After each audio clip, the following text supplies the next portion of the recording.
के राय माता मंदिर प्रांगण में, और यहाँ कल जो निर्णय आने वाला है, एक प्रकार से एडीएम कोर्ट में जो सारा विषय चल रहा है और उस सारे विषय पर कल क्या कुछ होगा और उसके बाद हमें क्या कुछ करना होगा। गिरधर जी, क्या लगता है कल की क्या संभावना है, क्या निर्णय आ सकता है, आजकल इन दिनों क्या प्रगति हो रही है? राय माता मंदिर के अंदर बैठे हैं, माता जी के चरणों में है।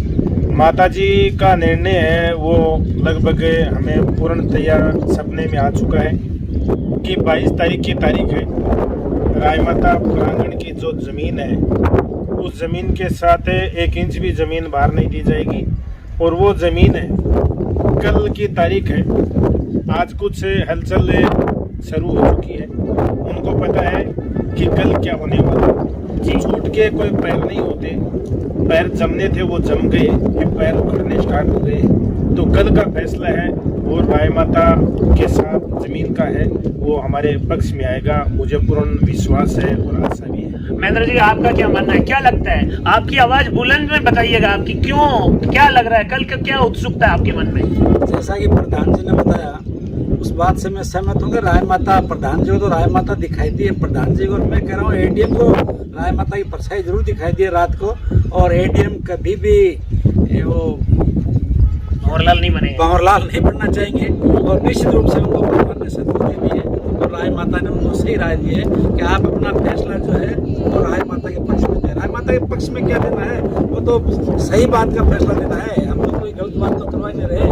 मेरा तो ये मानना है कि उनको भगवान ये राय माता ने सद्बुद्धि दे दी है, और वो भंवरलाल नहीं बनकर और राय माता के पक्ष में फैसला देंगे। जी, एक विषय जो 1 जून को ये सारी यात्रा शुरू हुई थी, और 1 जून को शुरू हुई इस बातचीत में कलेक्टर ने जो तत्परता दिखाई थी, 2 तारीख को ये लोग शिकायत करने गए, 2 को ही एक्शन हुआ, और 2 तारीख को ही इनको पाबंद करने के लिए बुला लिया गया, 3 तारीख को इनको पाबंद करने की प्रक्रिया पूरी हो गई।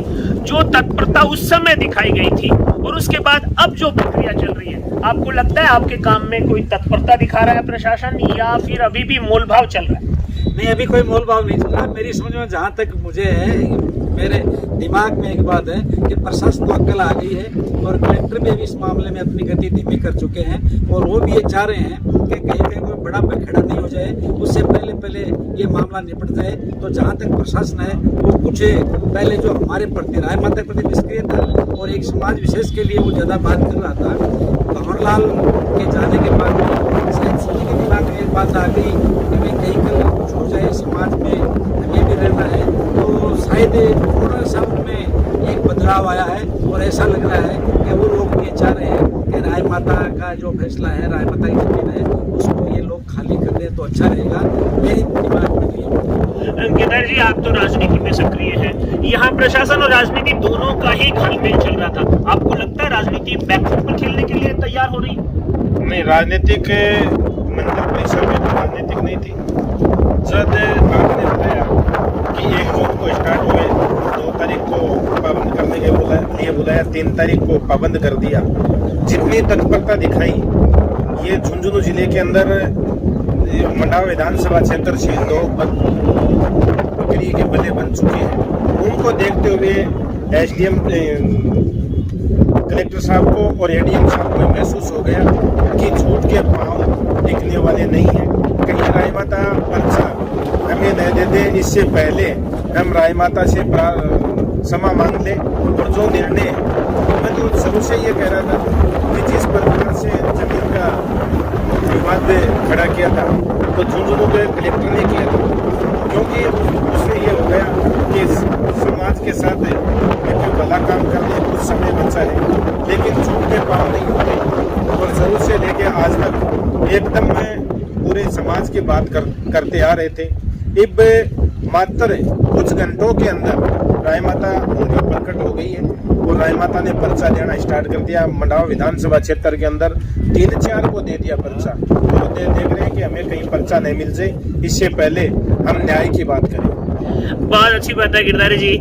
मोटे तौर पर विधायक जी जो यहाँ समझौता करके गए थे, दर्शकों को मैं एक बात बता देना चाहता हूँ, विधायक जी जब परिसर में आए और जो समझौता किया था, तो उन्होंने खुद ने कहा था, मेरा इस्तीफा छोड़कर कुछ भी लिख लो, मंदिर के हित में मैं न्याय के साथ खड़ी रहूंगी। लेकिन मंदिर से बाहर जाने के बाद जो उलट पुलट हुआ और जो तारीख लंबी हुई, कोर्ट के फैसले के समय कुछ नहीं हुआ और नायब कोर्ट के फैसले के बाद ये जो सारा खेल खेला गया, उसमें जो तारीख लंबी दी गई, शायद परीक्षण किया जा रहा था राय माता की, वो दी गई तारीख कल यानी 22 तारीख है और आज यानी 21 तारीख को संदेश आ रहे हैं, हलचल मिल रही है, समाचार मिल रहे हैं।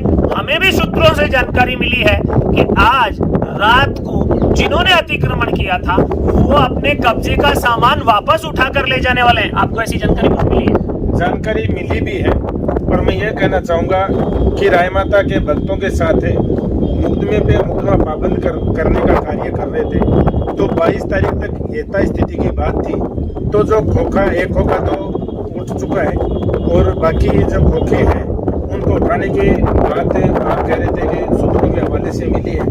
यहाँ पर राय माता के भगत धोख मारने के लिए आ रहे थे, उन्होंने एक खोखा 2-3 घंटे पहले गलने खाली होते हुए देखा था और ट्रैक्टरों के गाड़ी घोड़ों का इंतजाम कर रहे हैं कि हमें नाइट के समय में और राय माता के जब आरती समापन होगी उसके तुरंत बाद कोई 5-10 मिनट 15 मिनट के अंदर जो अतिक्रमण कर रखा है वो सब ही हटा लेंगे, क्योंकि अब राय माता सक्रिय हो चुकी है। इतने दिन भगत लग रहे थे, अब राय माता खुद देख रही है कि कौन क्या कर रहा है, उनको पर्चे पे पर्चे मिल रहे हैं, तो इनको महसूस हो गया कि पर्चा कहीं मिल नहीं जाए।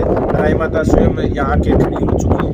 महेंद्र जी, रात को उठाए जा रहे हैं, क्या मामला? दिन में रखे गए थे, रात को उठा कर ले जाएंगे क्या? रात को ही क्यों? मेरी समझ में ये आता है कि जैसे जो आप थोड़ी देर पहले बता रहे थे, वो कल इन गांव में दौरे पे आई थी, हमारे गांव में गई थी चंदवा भी, तो उनको दिमाग में पहले ये थी कि भाई 40,000 से ऊपर आप गिनती शुरू होती है हमारी, उनके दिमाग में ये था। लेकिन उनके दिमाग में शायद अभी आ गया, जैसे ईवीएम में कई बार आरोप लगाते हैं भाई वोटिंग बदल रही है, कर रही है, तो मैं मानता हूँ कि वो 40,000 के बजाय 4,000 से अपनी गिनती शुरू होगी हमारी, ऐसा उनका मानना हो गया कि भाई ईवीएम में भी कई मात्रा जुड़ जाएगी और बदल जाएगी तो अपनी स्थिति खराब हो जाएगी। तो ऐसा लग रहा है कि वो उन्होंने एक संदेश भी दिया यहाँ के लोगों को, अरे भाई मेरे को क्यों मरवा रहे हो? अब आप में क्या है, आपका दिमाग भी स्थिर नहीं है, आप कभी तो सोचते हैं, जैसे पहले दिन आपने फैसला किया, बड़ा अच्छा फैसला था, हमने सबने स्वीकार किया और हमने विधेयक की बड़ी प्रशंसा की, लेकिन उसके बाद में किसी ने संदेश दिया, क्योंकि उनके तो गुर्गे में बहुत चल रहे हैं, वो सबको उनको भ्रमित कर रहे हैं। उन्होंने कहा भाई अपने तो इतने वोट खराब थे, उतरो जो है, उनको ये पता नहीं, ये समाज विशेष के ये विशेष समाज विशेष का ही है। वोट की गिनती तो कोई का भी है, उनकी भी गिनती हुई होगी, मेरी भी हुई होगी, तो क्या दूसरे वोट जो अलग जाते हैं 1.5 लाख वोट, वो क्या उनकी कोई समझ ही नहीं है इनको? तो ये जो है 40,000 वाली गिनती करते हैं, शायद इनके दिमाग में समझ आ गया कि 40,000 वाली कहीं 4,000 से शुरू न हो जाए। तो इन्होंने ये कहा भाई आप कुछ बातें ऐसी होती है कि भाई दिन में उठाएंगे तो हमारी भी बात खराब होगी और कुछ ऐसा लगेगा कि ये ड्रिंकिंग। तो इन्होंने क्या किया, इन्होंने ऐसा किया कि भाई हम दिन में तो उठा नहीं सकते, किसी हो सकते हैं, दिमाग में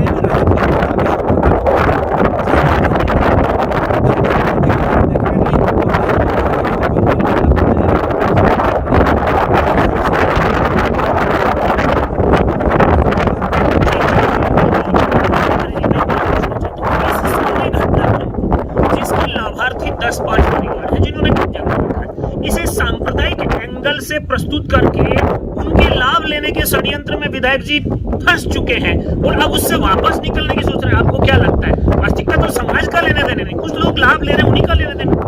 से 5-4 परिवार है और पूरे गैंगस्टर की राजनीतिक एक बैठक है। यहाँ मैं 6 साल से सक्रिय हूँ। यहाँ उस बैठक में बैठकर किसकी जमीन को हड़पना है, किसके साथ धोखा करना है, वो शुरू उस बैठक से होती है। उनको ये महसूस हो गया कि आप राय माता में बैठकर समझौता कर लेंगे और उस समझौते में आप बैठकर बाहर आने के बाद में दूसरे एंगल में चलेंगे। तो उन्हें यह महसूस हो गया कि दूसरा एंगल एक 2-5 परिवार को लाभ देकर पूरी विधानसभा के अंदर हम हमारी राजनीतिक की जीव हत्या नहीं कर सकते। तो ये तो पहले सोचना चाहिए था कि हमने प्रांगण में बैठे हैं और जिस प्रकार से जनू जी ने बताया कि आप इस्तीफा लिखा छोड़कर वहाँ से कुछ नहीं होगी, ये धीरे धीरे बातें उन लोगों के पास जाएंगी, उनका भी मनमुटाव सबता ही होगा। और जो राय माता के भगत थे, और मैं तो ये भी कहना चाहूँगा कि वो नाइट की खोगा उठाने की बात है तो नजरों के सामने से जोड़ के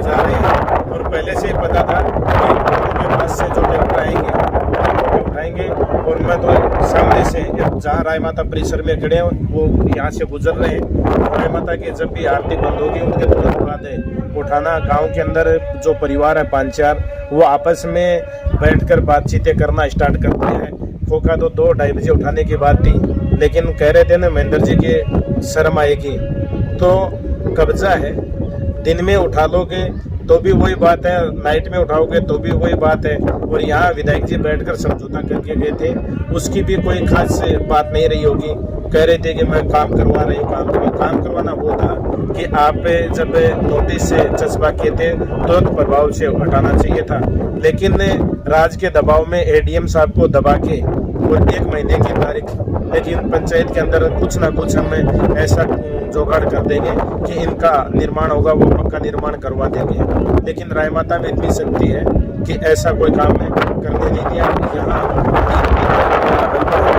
यहाँ पर कोई लाखों की संख्या में नहीं, करोड़ों की संख्या में श्रद्धालु आते हैं। तो ये राजस्थान से नहीं, हरियाणा जगह से राय माता से आस्था रखते हैं। सारी बात दर्शकों आपके सामने क्लियर हो गई होगी। आज हम तीनों के बैठने का एक उद्देश्य था, आज जो चर्चा निकल कर आई, जो सूत्रों आधारित जानकारी निकल करके आई, आज शाम होते होते वो जानकारी जो है वो फलीभूत और इम्प्लीमेंट होती दिखाई दे रही है। एक बात है, ये कोर्ट में गए, ये गए, जवाब हमें देना पड़ा, अपील में गए, ये गए, जवाब हमें देना पड़ा, और अब इन्होंने जो 10-12 खोखे नहीं हटे, 27 खोखे वालों ने हटा लिया, वो जो गए हैं अपील में, उसमें भी हमें जवाब में जाना पड़ रहा है, पार्टी बनना पड़ रहा है। हम हमारी तरफ से अभी तक न्याय मांगने नहीं गए हैं, हमने जो समझौता हुआ उस पर विश्वास रखा है, और उसी का परिणाम है कि कच्चे नोटिस जारी हुए, अतिक्रमण तो पक्का भी था, नोटिस जारी नहीं हुए। विधायक जी, नियत हमारी में खोट नहीं था, तुम जिनका समर्थन लेकर राजनीति करना चाहते हो उनकी नियत में खोट था, उनके हिमायतियों की नियत में खोट था, और नुकसान आपको और इस वातावरण को उठाना पड़ रहा है। कहीं